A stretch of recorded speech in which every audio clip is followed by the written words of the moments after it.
Good day there. I am so glad to talk to you again.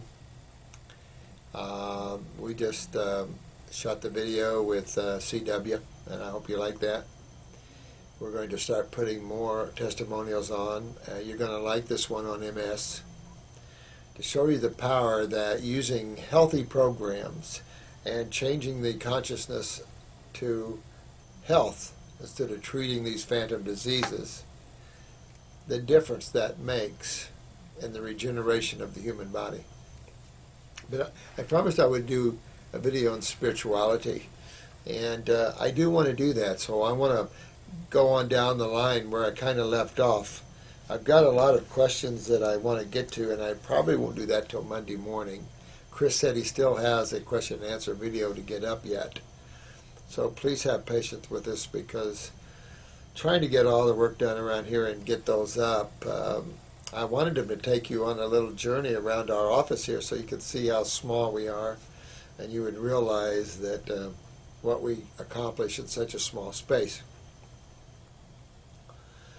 You know, in this video with CW, we were talking, and she was talking about spirituality and setting back. And I know there's a lot of people, and a lot of Christians are afraid of the word spirituality.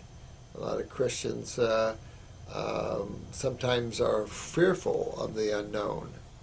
And some words, like New Age, and words that are hyped up to mean something esoteric or something unknown or unseen.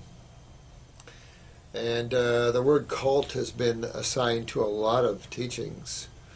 And then in the dictionary, Christianity is considered a cult.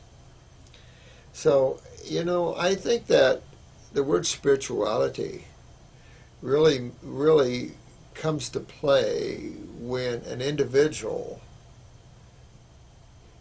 breaks the hold of conditioning from the mind and the emotions and starts to ask questions of the universe or of God or of themselves. Who am I? Where did I come from?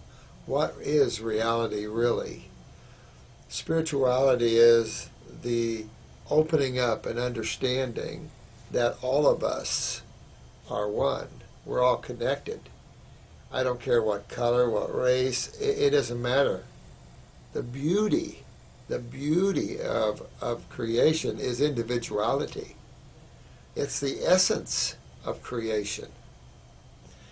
In that individuality, the ego can get accentuated and create a greater separation than what really is. And so when we start becoming more isolated from the totality of things, then we start seeing things as separate. When you're taken out of your body, or you experience out-of-body journeys beyond just the tunnel, just the light, and you start traveling in worlds where there are cities and landscapes beyond description, you will also expand in your awareness of life, because the closer to God you get, the more aware you get of all life. I had mentioned in the first video on spirituality of the word cosmic consciousness. It's also referred to as the universal mind, and Holmes writes a lot about it.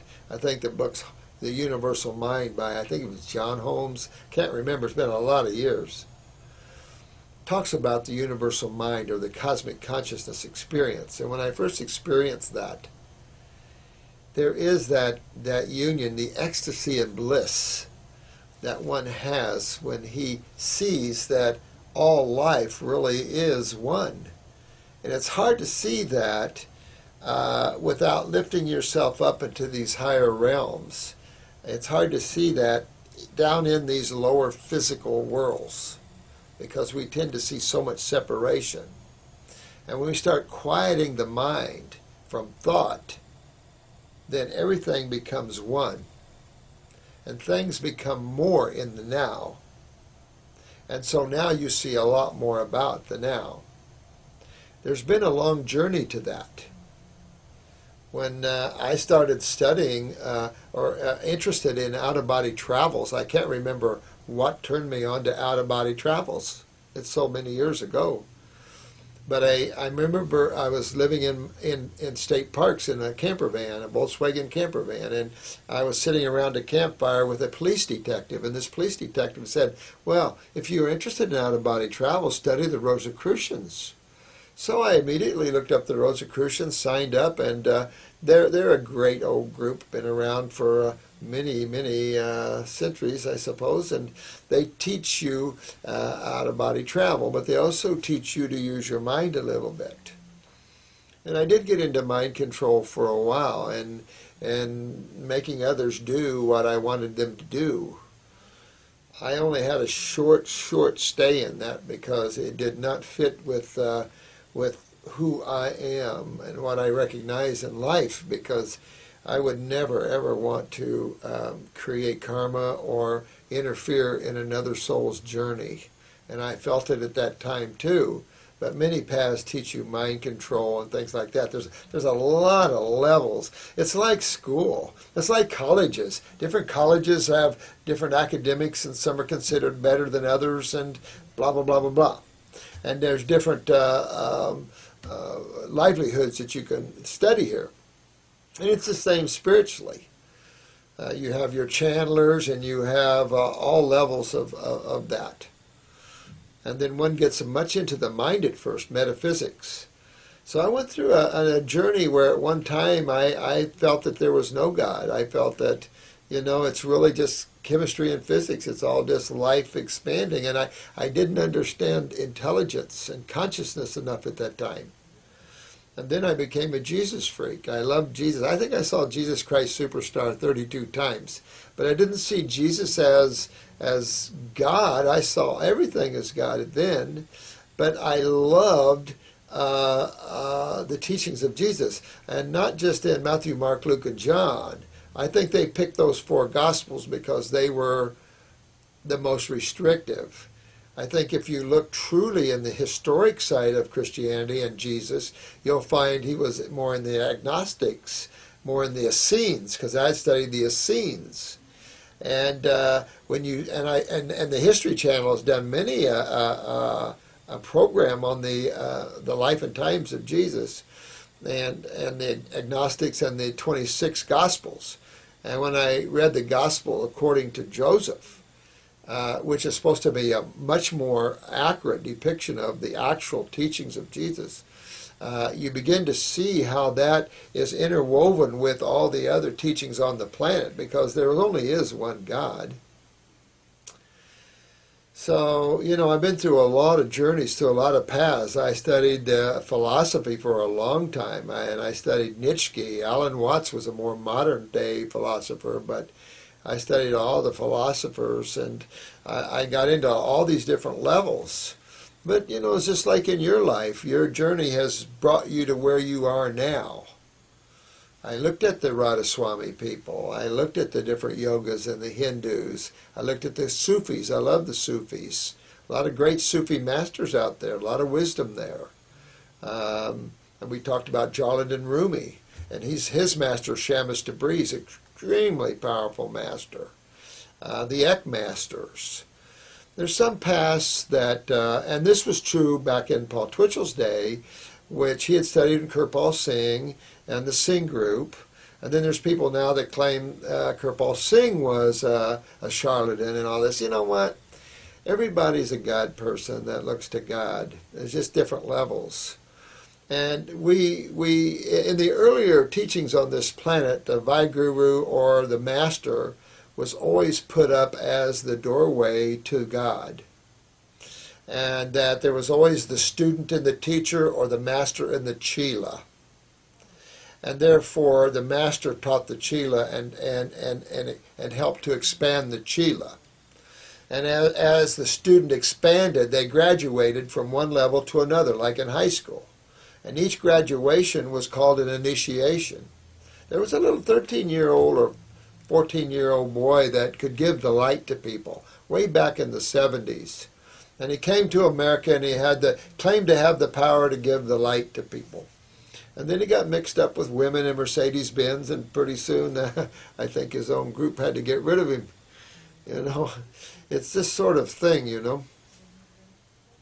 I remember Ram Dass was telling a story where he was, and Ram Dass was Albert, I forget his last name, but he was a friend of Timothy Leary, and they were doing a lot of LSD at the time, and trying to learn this out-of-body consciousness, or the shifting of states of consciousness, you know, and trying to do it in all types of ways, trying to break that solidified consciousness. And so his story of going to India and meeting a master, and it was a great story. And so he's a lot of spirituality, Ram Dass does.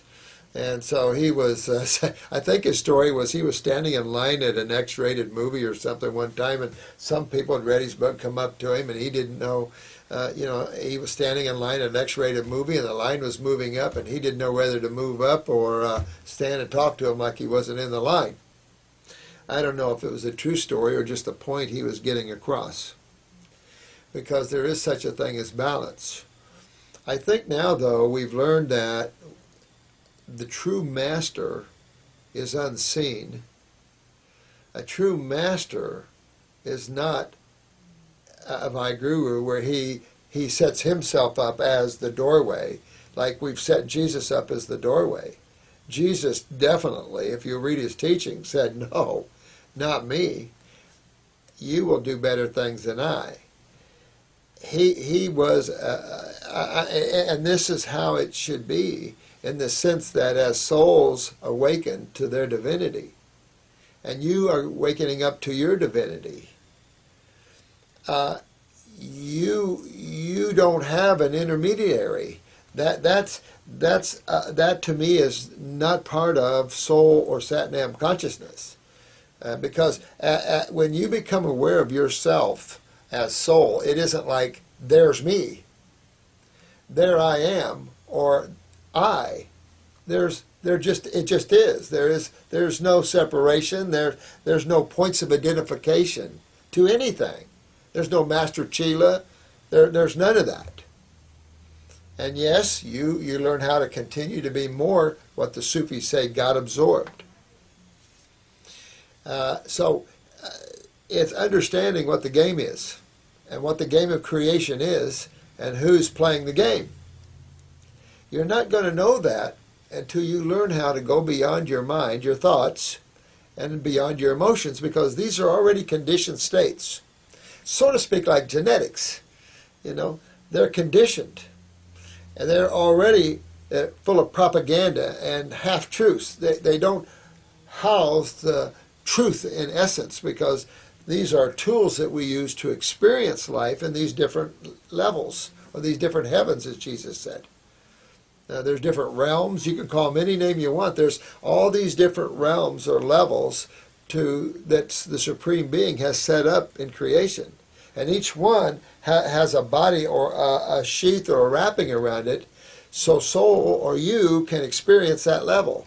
As soul, you took on a mind, so you could think and you could create. And then you had to take on an emotional body to kind of power up the desires and to motivate thought. And then you took a physical body on, which is the most inert part of creation, which could house all these things, but certainly is an interesting level. So there's a lot of things out there at all levels. There's a lot of planets. I remember there was some doctorate, and I can't remember if this was on Nova or what it was, but she was talking about planets, and she picked up a handful of sand. She was standing on a beach, and she let the sand pour out of her hand, and she said, how many grains of sand do you think that's on this planet? Well, if anybody's been to the beach, I mean, your mind couldn't comprehend that. She said there's billions of planets for every grain of sand on this beach. So basically she's saying that as far as we can see physically, creation goes is infinite. Some people think it's a circle.